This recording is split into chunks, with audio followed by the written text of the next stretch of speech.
안녕하십니까. 특수경매훈련단장 유치권 권론모입니다. 이번 시간에는 이제 특수경매의 한 축이 되는 그 법정지상권의 기초적인 문제에 대해서 공부를 하겠습니다. 법정지상권을 하게 되면 많은 사람들이 법정지상권 그 머리 아프다, 골치 아프다 이런 생각을 갖다가 참 많이 합니다. 법정지상권은 따져놓고 보면은 그렇게 뭐 머리가 아픈 부분은 아니고 굉장히 재미있는 부분입니다. 여러분들이 돈을 버는데 아주 재미있게 버는 방법이 있고 굉장히 어렵게 힘들게 버는 방법이 있죠. 저는 법정지상권에 대해 가지고 돈을 갖다 굉장히 재미있게 버는 그 방법이라고 생각을 합니다. 오늘 그 지금 첫 번째 추천 물건에 관한 강의가 이제 법정지상권에 관한 물건의 강의인데, 자, 그것도 말이죠. 제주도의 뭐 도두 일동에 그 짓담한 건물, 이제 층수는 다 올라갔습니다. 3층, 4층까지 다 올라간 건물인데, 그 땅값만 내고서 말이죠. 건물 거의 한 300 몇십 평을 갖다 거저 얻게 돼요. 근데 여러분들 제주도에서 건물 뭐 350평 정도 되면은 그게 뭐 이 골조만 다 들어간 상태 같은 평당 얼마 맥히겠습니까? 그 평당에 말이죠. 아마 그 제주도에서 평당에 골조 올리는데 300만 원 든다고는 그건 안 될 겁니다.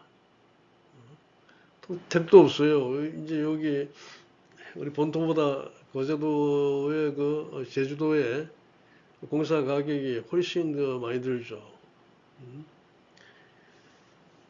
그러면 예를 들어 가지고 뭐 평당에 400만 원 들어갔다 하면은 14억 돈이에요. 여러분도 법정 지상권을 알게 되면 14억의 건물을 갖다 거저 챙기는 그런 그 놀라운 그 역할을 하는 게 법정 지상권입니다. 그런데 법정 지상권이 이게 시작이 좀 그래요. 토지와 건물이 각각 소유자를 달리하고 있는 때에는 관습법상의 법정 지상권을 성립할 여지가 없다. 저당권 설정 당시 토지 위에 건물이 실질적으로 존재하고 있어야 법정지상권이 성립한다. 그런데 건물이 등기됐든지 여부 그거는 중요하지 않다. 근데 이제 저당권 설정하고 난 다음에 지은 건물까지도 그 법정지상권을 인정하면은 자, 토지에 관한 담보 가치가 하락되죠. 이렇게 해서 채권자에게 피해를 주는 경우가 생기기 때문에 법리적으로 맞지 않다. 저당권에 의한 법정지상권은 저당권 설정 당시 토지와 건물이 같은 사람의 소유였다가 그걸 바탕으로 하고 있단 말이에요.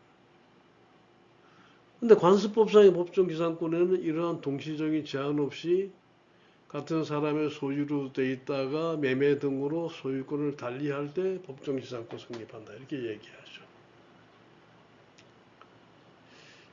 여러분들이 지금 굉장히 쉽게 생각하고 들으시기 바랍니다. 또한 이제 토지와 건물이 같은 사람 소유였다가 자, 이를 팔았습니다. 근데 건물에 관해서는 이전 등기를 하지 않고 토지에 관해서 이전 등기를 한 경우에 자, 형식적으로 보면 대지와 건물이 서로 토지는 토지대로 건물은 건물대로 소유를 달리하게 된 것이라면은 이 법정지상권에 관한 문제가 생길 수 있겠지만은 자, 매매를 하지 않았어요. 그러면 대지와 건물의 점유 사용 문제는 두 사람이 사이의 계약에 따라 해결할 수 있는 그런 문제이기 때문에 구태여 관습상의 법정지상권을 뭐 인정하니 많이 할 그런 필요는 없다는 겁니다. 자, 원래 또 같은 사람의 소유로 넘어갔지만은 그 과정이 원인 무효로 이루어졌다가 그 원인 무효가 밝혀져 가지고 등기가 말소됐어요.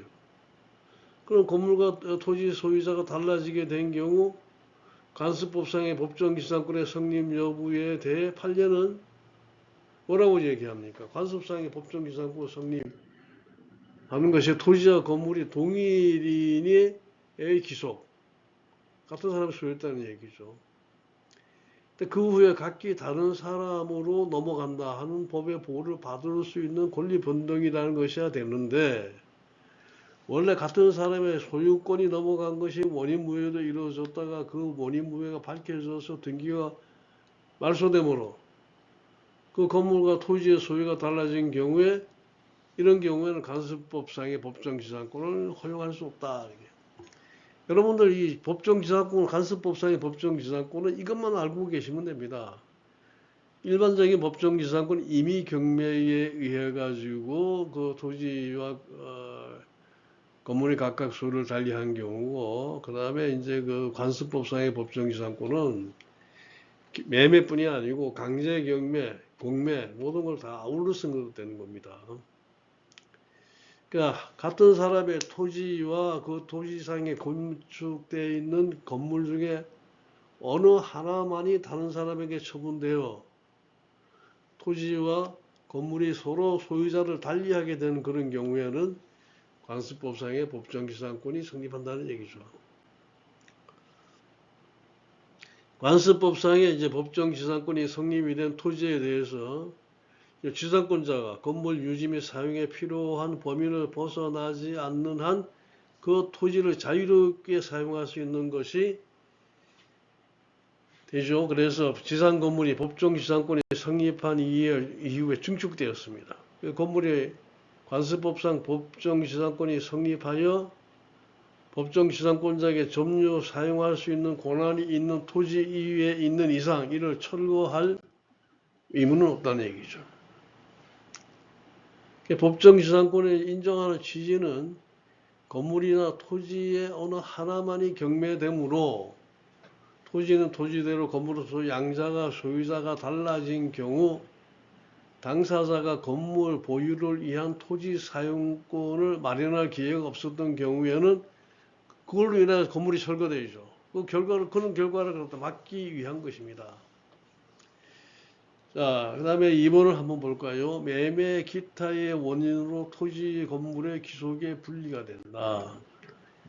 자, 토지와 건물의 소유자가 달라지는 원인은 토지와 건물이 어느 한쪽에 저당권이 설정돼서 돼가지고 저당권에 기한 경매, 이 경매로 해서 서로 토지는 토지대로 건물은 건물대로 소유자가 달라진 경우 법정지상권의 발생 사유를 제한 그런 모든 사유다 얘기하죠. 판례는 토지 건물 중에 어느 하나가 당사자 의사에 의해서 소유자가 달라지는 매매와 또 당사자 의사에 의하지 않고 소유가 달라지는 공유물 분할, 기속재산의 분할, 또 공매, 강제 경매 원인으로 토지 소유자, 건물 소유자가 다르게 되어 있어야 한다. 이렇게 하면은 법정지상권 성립이 되는 거죠.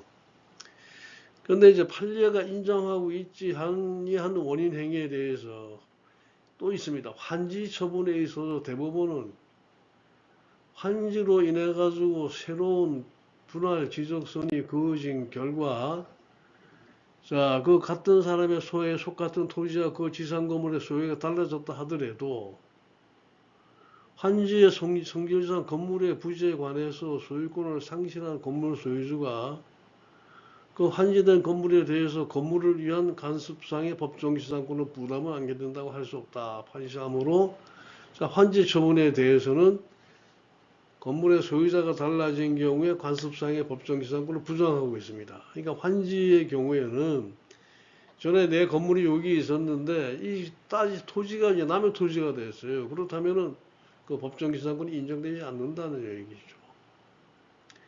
우리 대부분은 경매 또는 기타 적법한 원인 행위로 인해서 이 소유자가 달라지는 경우에 발생하는 것이 법정지상권이다.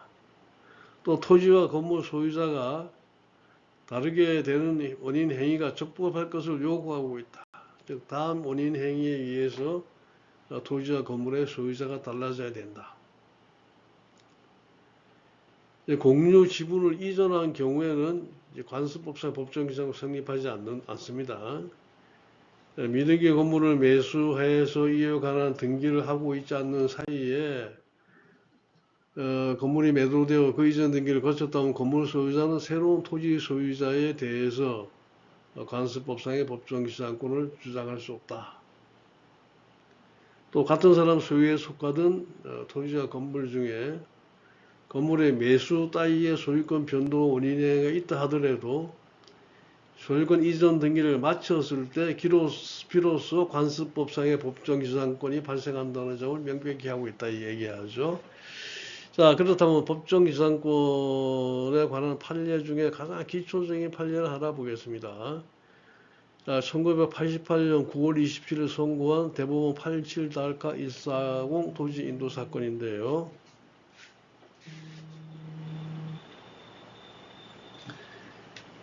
토지 판결 요지를 보면은 토지 공유자 중에 한 사람이 공유 토지 위에 건물을 소유하고 있다가 토지 지분만을 전매함으로써 단순히 토지 공유자의 한 사람에 대하여 관습상의 법정지상권이 성립된 것으로 볼 사유가 발생할 경우에 있어서는 이 얘기는 뭐냐, 토지가 공유 토지였다는 얘기예요. 두 사람 이상 가지고 있던 공유 토지에서 자, 한 사람이 관습상 법정지상권 성립된 것으로 볼 사유가 발생할 때 있어 가지고 이런 경우에 법정지상권 성립이 되느냐 얘기예요. 여러분들 이제 흔히 배울 때 말이죠. 법정지상권 성립하려면 어떻게 해야 돼요? 전원 동의를 해야지 그 되죠. 전원 동의가 안 됐다는 얘기죠. 그러니까 자, 조금 전에 우리가 환지에 대해서는 법정지상권 성립이 어렵다. 그 다음에 지금 이제 이 지금 판례는 뭐에 대해서 얘기한 겁니까? 환지가 아니고 공유 토지에 대해서는 법정지상권 성립이 안 된다 하는 걸 얘기하는 거죠. 자, 한번 판결 이유를 보십시다. 상고 이유를 판단한다.